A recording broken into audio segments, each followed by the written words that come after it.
International hockey player हूँ। मेरे भाई 5 खिलाड़ी थे, तो मेरे भाइयों ने तो मुझे फुटबॉल देखने के लिए बाकायदा रशिया भी लेकर गया है। मैं स्टेडियम आती और जाती थी, रात के 10 बजे भी किसी की ताकत नहीं थी हम लोगों को छेड़ने की। हम खेला करते थे। ये आप हुलिया ऐसे लेके निकलते हैं, ना देखने वाला बुढ़ा भी आपको देखेगा।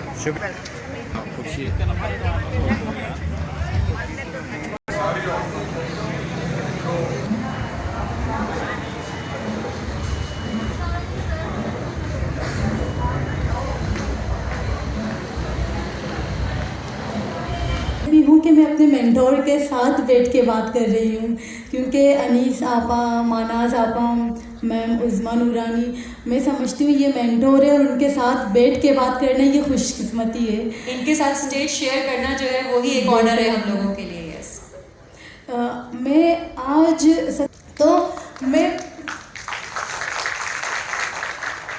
यहाँ पे जो एक लफ्ज़ है स्टीरियोटाइप्स, यानी कि वो प्री कंसीव आइडियाज़ जो हमें पहले से एस्क्राइब कर, जो बाय बर्थ हम पैदा होते हैं, जो हमें कि क्या मर्द एक्सप्लॉयटेशन या औरत को कमतर समझता है। तो मैंने यही अपने कम्युनिटी में ख़ास तौर पे अपने घर पे देखा। मैंने कहा कि ये कॉन्सेप्ट इस वजह से भी नहीं मानती कि मर्द एक्सप्लॉयट करना या मर्द किसी को तशद्दुद करता है। अगर साइकोलॉजी के हवाले से डिस्प्लेसमेंट की बात की जाए, तो मर्द जो ऑफिस में काम करता है, अगर उसे उस तरह से माहौल ना दिया जाए या उस तरह से इन्वायरमेंट ना हो, बॉस उसको डांटे, तो वो डिस्प्लेसमेंट आके किसी कमज़ोर पे गुस्सा उतारता है। तो तालीम से ज़्यादा मैं तरबियत, तो आज मैं मिस करता हूँ। आई वुड से कि mother is the best home of women. ये ख़वातीन ही हैं, ये अपने घर में तब्दीली लेकर आएंगी। जब ये बच्चे बड़े होंगे तो वो कौम बनाएंगे, और कौम की सोच आज की माँ को हमें सिखानी है। जी माइक पहुंच गए, और अगर आवाज़ नहीं आ रही तो आप खड़े होकर बेटा यार को जोर से। तो इसलिए मैंने समझा कि इस वक्त बाद माइक करीब कीजिए।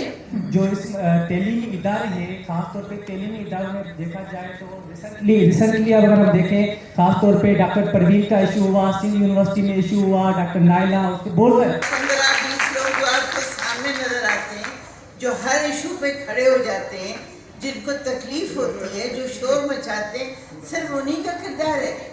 आपका कोई किरदार नहीं है, जो इसी माशरे का हिस्सा है। इस माशरे ने आपको तालीम दी है, समझ दिया है, शऊर दिया है, तो आपकी कोई जिम्मेदारी नहीं बनती। ये एक सोच है जो बदलना चाहिए ना, कि वो क्या कर रहा है, वो क्या कर रहा है, ये नहीं देखना है कि हम क्या कर रहे हैं।